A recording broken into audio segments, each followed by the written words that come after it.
या ठिकाणी ह्या ज्या आजी ज्या आहेत यांची देखील आपण व्यथा जाणून घेणार आहोत. आजी तुमचं नाव काय आहे? माझं नाव जिराबाई आहे. हा जिराबाई आहे तर 45 वर्ष झालं खड्डा होते, एवढे कमरात के खड्डा होते, तेवढे खड्डे काढून नीट केलं, ते नीट करून के घातलं ते आहे. आणि आता काय करून खायचं आम्ही काय करून खायचं?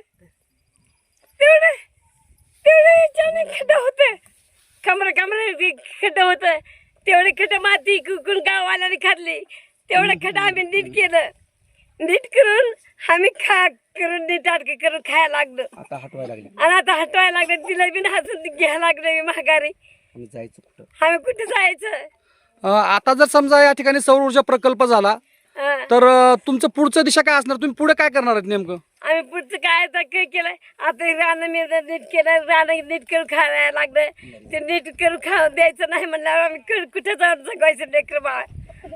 लेकरं बाळ कुठे जाऊन जगवायचं? काय सांगाल तुम्ही नेमकं जर समजा तुमच्या या ठिकाणी जमिनीवरती सौर ऊर्जा प्रकल्प झालाच तर काय करणार पुढे तुम्ही? आत्महत्या केल्याशिवाय आम्हाला पर्याय नाही साहेब. चोऱ्या केल्या तर सामूहिक आत्महत्या, बारक्या चिरक्या मोठ्यापासून सर्व लोकांना आत्महत्या केल्याशिवाय पर्याय नाही. आत्मदहन करणे हाच आमचा एक मार्ग आहे. एका एकाने बोला. जर समजा या जमिनीवरती तुमचा सौर ऊर्जा प्रकल्प झाला तर तुम्ही आत्मदहन करणार आहेत, बरोबर?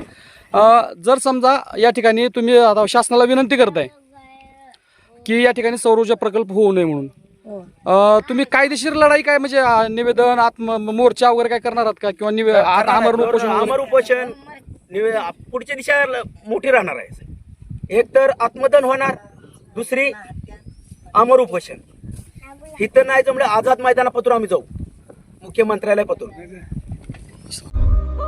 राज्यातील महत्त्वाच्या आणि आपल्या भागातील ताज्या बातम्या पाहण्यासाठी आजच आमच्या विश्व 24 न्यूज चॅनलला यूट्यूबवर सबस्क्राईब करा आणि बेल आयकॉन प्रेस करा.